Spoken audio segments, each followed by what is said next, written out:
GVR coaching centre director Turaka Veeraiah జన్మదినాన్ని పురస్కరించుకుని నిరుపేదలకు అభాగ్యులకు దుప్పట్లు అరటిపండ్లు వాటర్ బాటిల్స్ ను పంపిణీ చేశారు.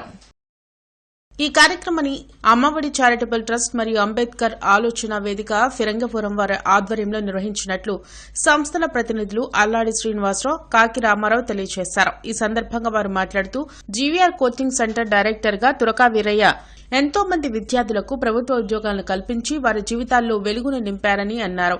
సామాజిక సేవలో సైతం తన వంతు సేవా కార్యక్రమాలు నిర్వహిస్తున్న వీరయ్య జన్మదినాన్ని పేదలకు సేవా కార్యక్రమాలు నిర్వహించే రూపంలో చేపట్టడం తమకు ఆనందదాయకమని వారు తెలిపారు. తన జన్మదినం సందర్భంగా నిరుపేదలకు అభాగ్యులకు సేవా కార్యక్రమాలు నిర్వహించిన అమ్మ చారిటబుల్ ట్రస్ట్ మరియు అంబేద్కర్ ఆలోచన వేదిక ఫిరంగిపురం వారికి వీరయ్య కృతజ్ఞతలు తెలియజేశారు. పేదలైనటువంటి వాళ్ళు చాలా మంది ఉన్నారు. అలా వాళ్ళకి దుప్పట్లు మనం పంపిణీ చేద్దామనేటువంటిది ఆలోచన వచ్చింది.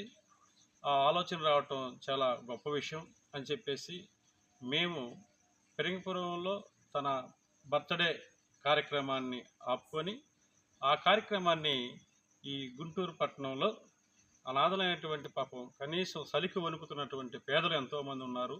మరి వారికి దుప్పట్లు ఇద్దామనేటువంటి ఆలోచన వీరయ్య గారికి రావటం అనేటువంటిది